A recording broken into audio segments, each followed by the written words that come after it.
So Rob, why don't you go ahead and take it away with Europe East 2 run by Saltmine League. So in third place, we had none other than Mirkin putting in work with the G. In the first World Warrior event for this region, he actually took first place. This time he's down there in third. Second place, we had Darky running with the Luke. And then in first place, we had the Shady Impasta with the Alex. Yo, the Alex? Hold up, my G. I feel like when Alex came out, I mean, the new adjustments came out, we thought we were going to be seeing a whole lot more Alex than we're currently seeing. So I do love when I get the opportunity to see like the Problem X's of the world, the Twister Rivera's, and of course now we're seeing Shady and Parson putting their work as well. This region's looking good right now.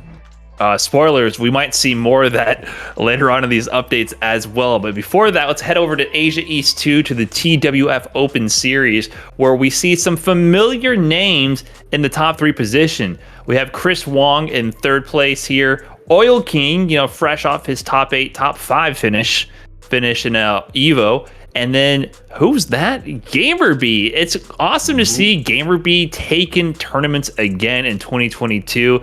He definitely has been committing himself more to the competitor role in recent years, but with the online era, we haven't seen him too much here and there besides the CPT events. And I don't believe he was even in the first event for his region. So he shows up this time, says, "Oh, I'm going to catch myself up on the leaderboard. No problem. Let me just take first place in this second Asia East event." With that said, the point standing we can see here, Chris Wong is currently in first place with 75 points. It's interesting that in this region, the first place finisher Hot Dog from the first event still only sits at 50 points. Maybe he wasn't able to enter the second one. And then GamerB, who won this one, seemed to have entered but not earned any points. He got the one participation point, so he's in third place over Hot Dog with 51 points. So the two champions are in fourth and third currently. Goes to show you how important consistency and showing up is for these World Warrior events. And then in second place, we have Rain Pro with 65 points to his name.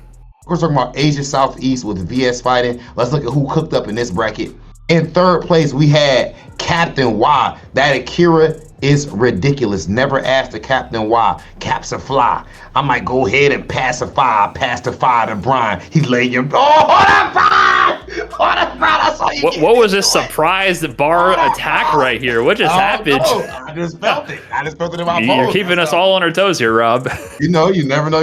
You can't let him know your next move, bro. So in second place, we had none other than Lacuna C, whose Falk is absolutely out of this world. And then in first place, we had Bravery. This is one of the most competitive regions in the world today. Bar none, no exaggeration, no cap. If you actually look at their tournaments, they have so much talent over there. So always a pleasure to see what goes on there. And we have to check out their overall standings, because since they're so good, it's not going to be easy to stay in that first place spot. So let's see what's going on there. Fourth place, you see my man's BK999. Of course, that is BK Sama, Ridiculous Urian. Third place, Bravery up there with 75 points. Lacuna C in second place with 80 points, and Captain Y with 85 points in first place. If you look at that though, man, these are only 5-point spreads, from third to second and from second to first, because the competition is that high there. Extremely tough to call. I can't wait to see who qualifies in this region, and I also can't wait to see who actually wins at the end, because we really, really don't know. Definitely one of the hardest regions to call, and one of the most difficult regions to compete in we have coming up next. Central America East 2, put on by Blink Battleground.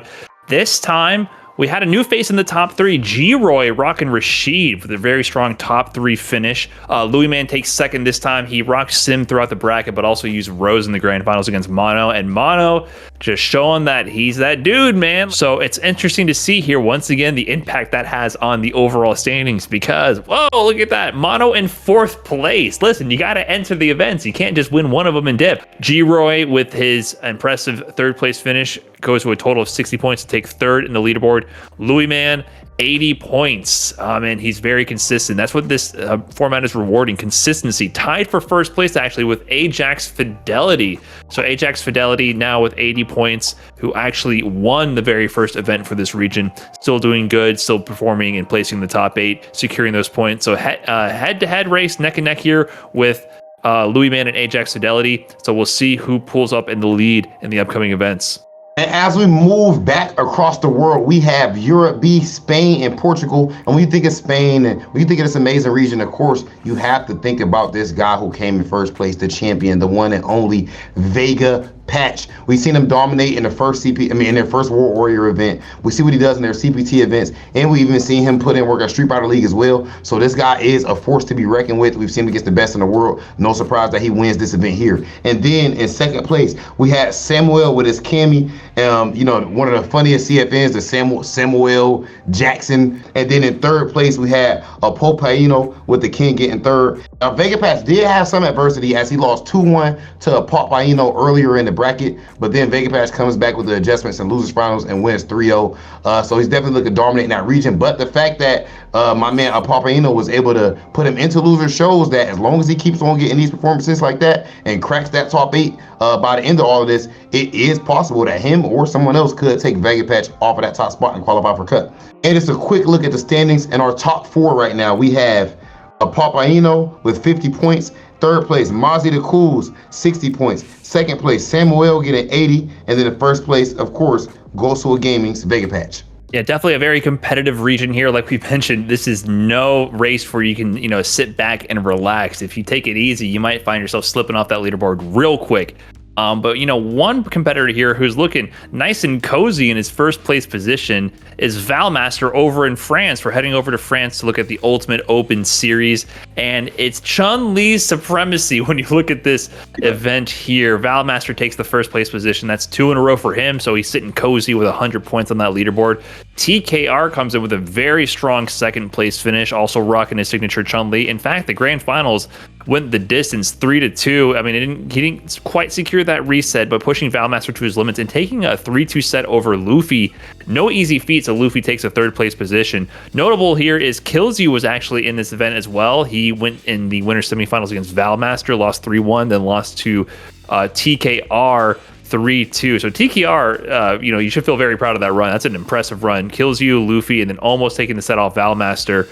Gets you a cool 40 points on the leaderboard. So if you go to the overall standings, there we go. Valmaster with the big 100, sitting pretty, creating a bit of separation from the rest of the pack. I feel like a lot of these results are pretty close overall. Here we see Valmaster with 100. Second place, Luffy with 70. Yeah, 30-point gap. I think that's the largest we've seen so far from any of these regions. And that said, Freya Wanmei is here with 65 points in third place. And then beyond that, the rest of the pack is fighting to keep up and secure their position. It's very tight after that 45 to 35 point spread for places 4 through 8, with a lot of people tied around the 6th place position. So the rest of the pack is kind of fighting for those bottom positions right now. We'll see how this works out over like the hump. And once we go over the third event, that's really going to set the tone for the last 2. Will people be fighting for that first place spot, or is it going to be more of a battle to see who does not get 9th place? And things are just as fiery when we move down the road. Actually, it's known literally as a Champions Road down there in South America, as we had another World Warrior event. We had Darlin finishing first place. His Akuma is known to be ridiculous, but it's not just the Akuma nowadays. Of course, every Akuma main, they've made a pack. I don't know if they're talking Discord or what, but they all have picked up the blonde guy known as Luke, the cover boy for Street Fighter 6. And then we also had in second place, Patata Belos with the Cammy looking very nice, and then W Falcon with the third place. And I think W can stand your name when you got third place. You on the podium. That's a W in its own way. So definitely a strong performance from him as well. Now let's look over at the actual point standings. And as you can see, the point standings literally mirror perfectly the way that the results went in this second World Warrior event for them. In third place, W Falcon with 65 points. Second place, we had Patata Belos with 80 points. And then in first place, Darlin, the overall favorite from Mad Kings, with 100 points. Region's definitely looking like we have a clear favorite up to this point, but we're not seeing as big a gap as we've seen with like Valmaster in France. So definitely still not easy to call. Your money has to be on Darlin up to this point, though. Yeah, a lot of these players at this point are definitely looking to establish themselves at the head of that pack there, put themselves at the top of the leaderboard. And I think another player who's doing that right now is NL over in South Korea. We're heading over to South Korea to look at the event put on by Spirit Zero. NL this time doesn't win. He gets second because Costco comes in first place. I love the South Korean their tags. They always have the best tags. But that said, this time it's Costco. We mentioned a little bit of a spoiler of some surprise Alex action. Costco did mostly work with his Fang throughout this bracket, but he busts out the Alex in the grand finals against NL, who was rocking Luke this time. And man, that Alex was explosive. We're seeing the adjustments come to fruition now. Costa taking a big win over a world champion level player in this bracket here to get himself on the leaderboard. And Lineni with Ken also in third place, who was kind of the monkey wrench in the bracket as well, who put NL in losers early. So that said, there's competition for NL in this region. It's definitely not looking free at all. However, he's still pulling ahead from the pack a little bit. He's got a nice, lead here going into the second event, heading into the third. We look at the overall standings. NL is in first place with 90 points. Costco there, coming off his win, a cool 75 in second. These two are ahead. And then in third, we have QHDWN2245 is in third place with this cool 50 points. And the rest of the pack is kind of floating around that 45 to 36 point range. So once again, the top two starting to pull ahead. Looks like the rest of the region, if they don't make a big move coming up in these next couple events, is going to be competing for that 8th place position. Because as long as you make the cutoff, I mean, at the end of the day, let's be real, the seeding matters, but making the final bracket and then prepping for that is most important. So I know NL is feeling good, and you feel good when you have a secured lead. But man, the people at the bottom of this top 8 position, they're going to be buckling down for these upcoming events for sure. And the last region we're going to cover today is none other than Australia. They just had another World Warrior event, and we all know who went through and got those chips, who went and got that W. It was none other than the big man, you know what I'm saying, the gym rat, the model, Travis Styles. And, honestly, this dude is a bully at this point, it feels like. That's what it seemed like to me, Brian, because he already qualified for Cup, but he decided he just want to have more glory. He want to keep cooking people regardless. But in all seriousness, I feel like even if you do qualify for Cup, you should keep playing these because you get more practice and all that too. And you don't need to win, so you can try stuff out. So it's really smart for him to sign up. So, of course, Travis got another W. In second place, we had, of course, ROF, which since Travis already qualified for Cup, did you kind of really get like first place? Point-wise, you did. As far as what matters at the end of this, because it doesn't actually really matter. Point-wise, you don't. So there is something that you gatekeep. You don't gatekeep the Cup position, but you gatekeep the points. What if in the end he needed that 30 extra points or 20 extra points, whatever, to make it in? Right. So Travis is a little greedy here, hogging up the high point position. But at the end of the day, if he wins the final tournament, it will go to second place. But Travis did make a promise. He said he's going to win all these events, so he has to keep that promise true to himself. So.